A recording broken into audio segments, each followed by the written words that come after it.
Good evening, everyone. Welcome back to Cask 529. I'm Bryan. And I'm Shona. Tonight, it's my turn to finally set up a little blind for Shona. I don't get to do this very often, so stick around. We'll be right back.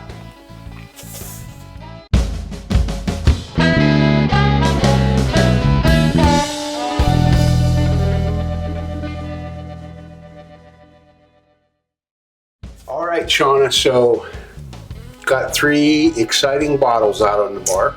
I see 2 that I know I'm very fond of. One I've not had a whole lot of.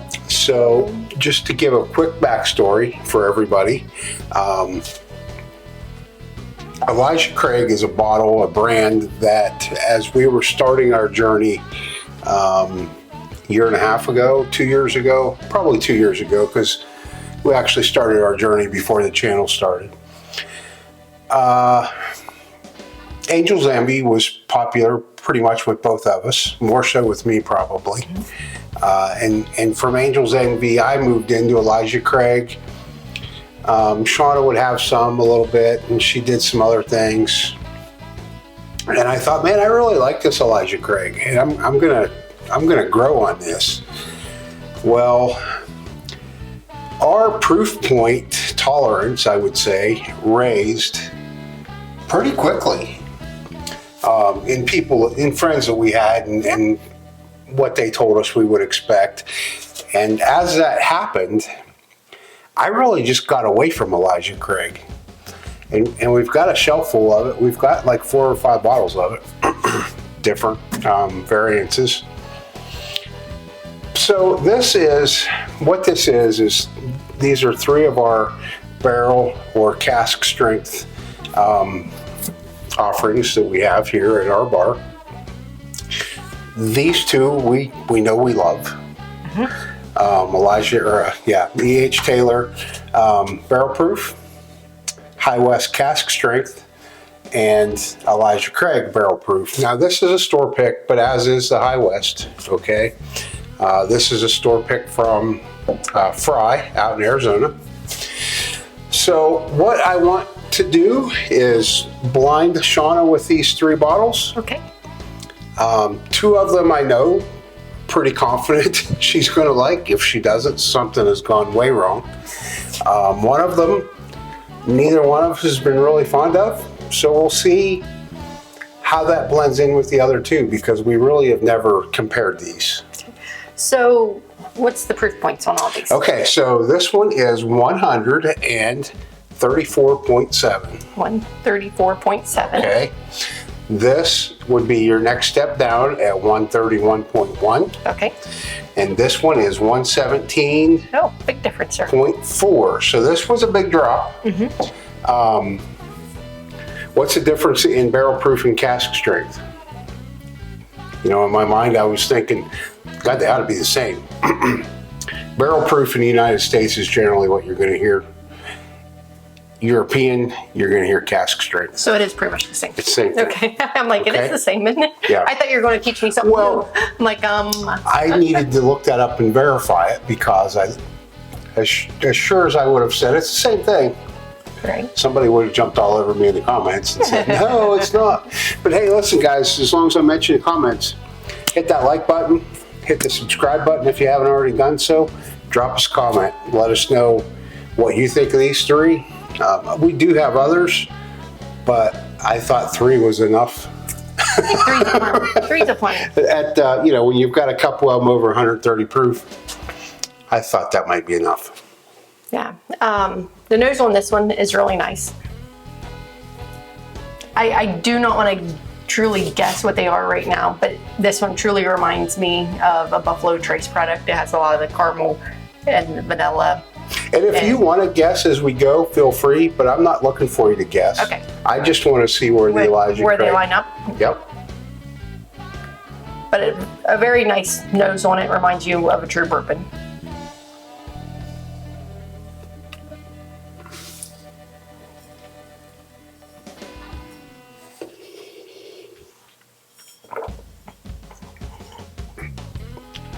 Man, that's smooth. Yeah, getting that nice oak presence on the front with some char turns into like a candied like a candied, or maybe it's candied into like a burnt brown sugar, because it changes. Then it has like that little tartness that you get from like a burnt. Finish is really nice, a little bit fruity on the finish. Do you think, would you say that's creamy? It kind of has a creamy texture to me. I would say, yeah, a little and bit. It is pretty viscous. Yeah, I would say it has a little bit of creaminess to it. Definitely not thin. It's good. I may change my mind. The nose reminds me of Buffalo Trace, but the taste may not at the moment. Think it might be tricking you? Mm-hmm.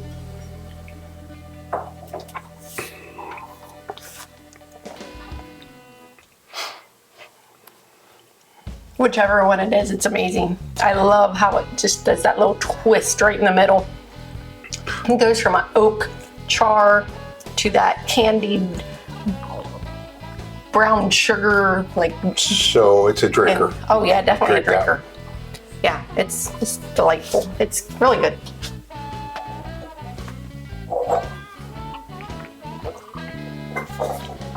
Number 2. Again, a very nice nose. Very similar. It's really very similar nose on 1 and 2. You're getting that caramel and the vanilla, a little bit of char. I cannot believe these are all 3 different brands. The noses on 1 and 2 are almost the same. Not quite. I mean, there's a little bit of difference, but see, they are very close. However, I feel like I get a little more spice on 1, and 2 gives me a little more sweetness. Now, the palate may not be that way. I don't know.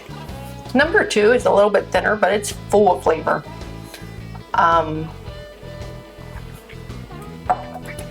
Getting more of the baking spices on the front of that one. Then it turns into a fruity sweetness. And then it finishes up with some heavy baking spices and a little bit of char. It does. And on number 1, honestly, I know we're going to go back through, but I didn't really get the spice on 1. Not like I did number 2. No. Yeah. I didn't realize I didn't get it until I had 2.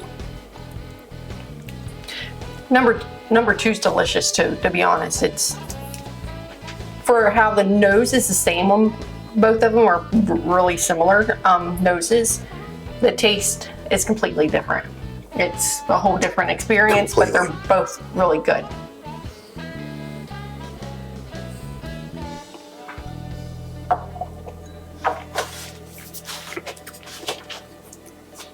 Both of them are very good.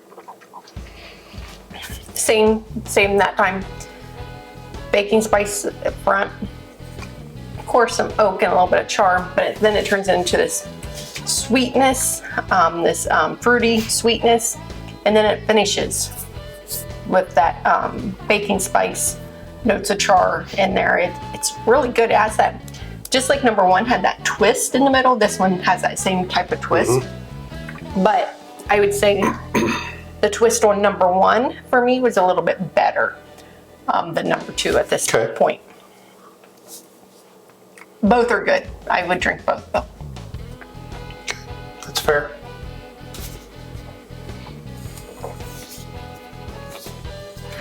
I'm already feeling the proof, guys. Whew. You know, number 2, and this isn't a bad thing, but I'm feeling it on my lips. Whoops. I made a mess. No, didn't mean to do that. Whew. I tilt my glass just a little bit too far, guys. Okay. Now this one is definitely a different nose. When I first picked it up, I got a lot of chocolate notes. But then I'm getting just a slight oakiness. Some vanilla. But definitely picking picking up a cocoa note on it. It's a good nose, it's a nice nose, but it's different than 1 and 2.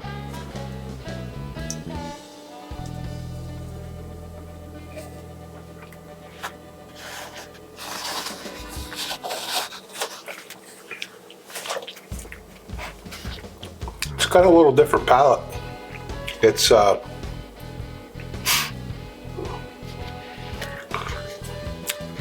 pretty smoky to me. That's honestly, like these two gave me a twist in the middle. This one, first sip through, is kind of consistent the whole way through. It's a decent pour. It's not a bad pour at all, but it's consistent. I get the oak, char, vanilla, caramel all the way through. Maybe a little bit of spice, but not a whole lot. But there's no twist in the middle. It's just steady, it offers a lot, but it doesn't change. I mean, maybe this time like around. I got creamy right up front, which made sense when I come back and looked. It wasn't as creamy as what was it, number 1 that I said was creamy? Maybe it was 2. I don't remember now. I have to go back through, but it doesn't feel as thick as that one did. This one appears to be the darkest one, to be honest, when they were sitting down there when I was looking at them.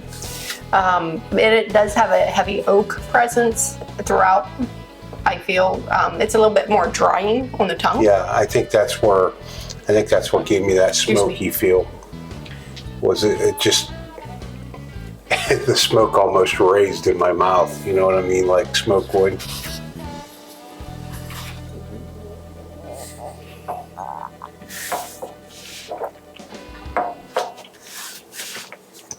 Tried to chew it a little bit more that time to get a little bit more flavor.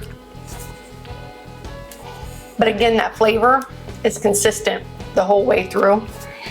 And I'm just really getting those same flavors. However, this time I am picking up a little bit of that cocoa note and a little bit of a slight little sweetness that I'm going to probably call more of an apricot note that I'm picking up.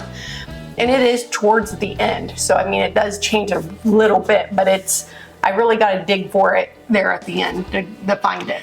Yeah, it's definitely, they're all unique.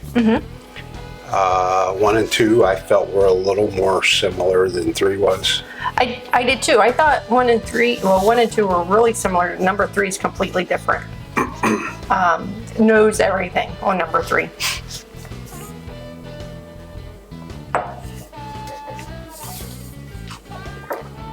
Since I just tasted 3, I'm just going to go 2 and 1. Just to kind of go back and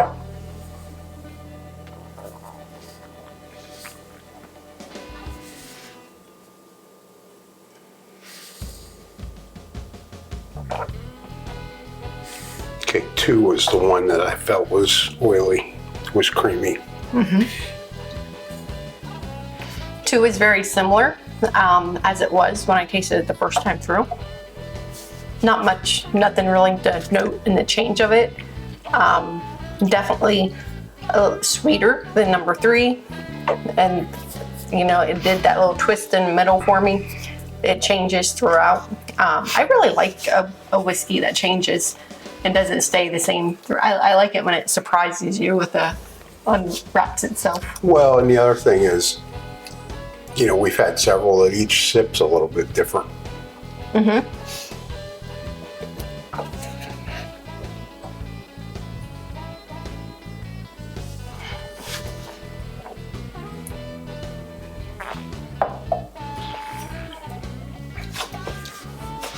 The difference between the noses on 1 and 2, this time I'm picking up a little bit more sweetness and vanilla on it, but really they are still very similar.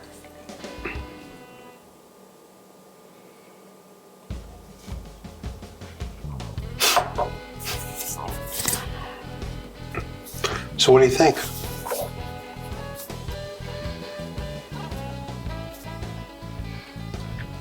I think I'm going to keep them in the order that you have them. It's the way I like them the best. I I wanted to make sure number 1 didn't change for me, but I really do like 1 the best. 2 is a close, almost. Like if I was scoring these, I would probably give number 1 like an 82 and number 2 like an 80. I mean, they're really close. I would probably knock number 3 down to like the 72 range, but they're all good. But number 1 and 2 are really close for me. I'm going to leave them the way they are too. And the reason I'm going to leave them in the order they're in,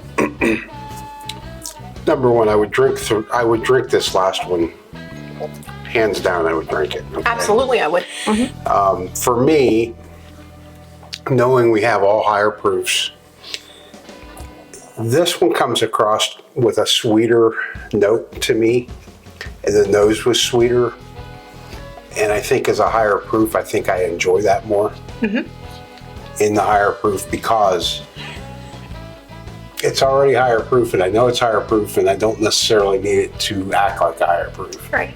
I get it. Where if you're drinking 100 proof, it's nice to have some of those other characteristics to give you that that feel. That may be way out of whack. It may not make any sense, but 2, I really liked it, but it was spicier on the nose to me, and it gave you a little more hug than 1 did. You know, I didn't even talk about the hugs on any of those, but they were all kind of consistent to me, even though this one is, about 14, 15, I can't remember, proof points different. Yeah. They were all really similar lower hugs for me, honestly.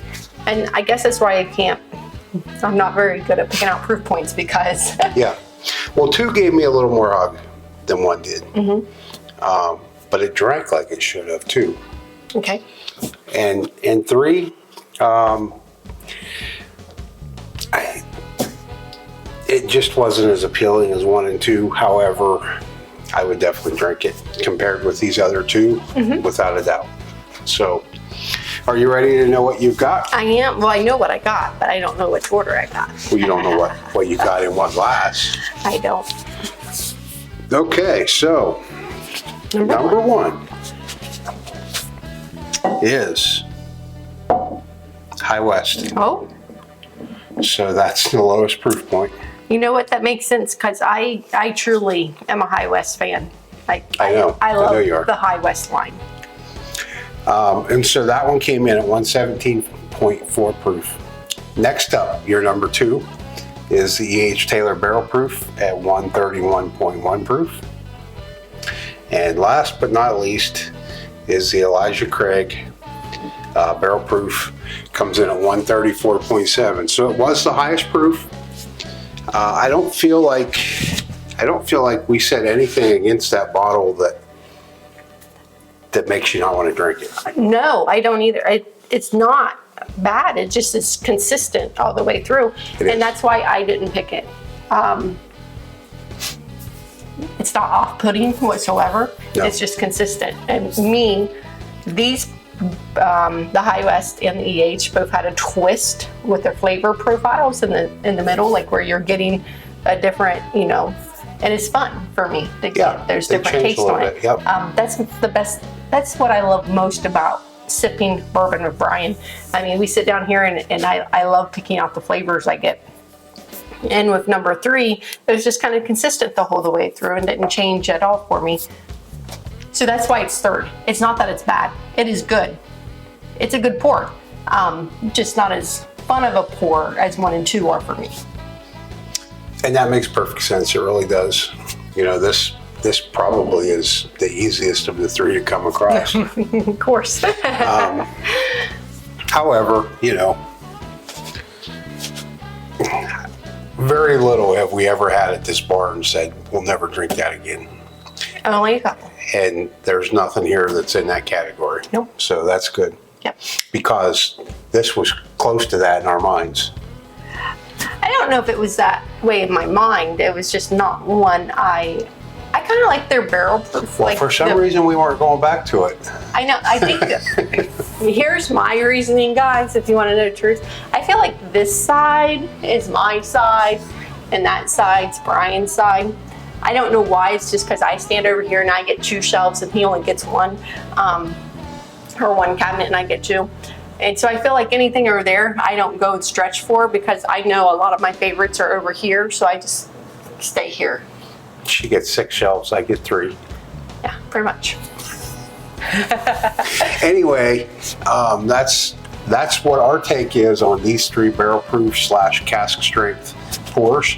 Like I said, we do have a lot more of these on the bar. However, I thought at this proof point, 3 was plenty for the night, and especially having not had anything to drink. So Yeah. with that, I want to say happy Labor Day to everybody. Yes. And thanks for joining us. And until next time, be safe, everybody. Thanks, everyone.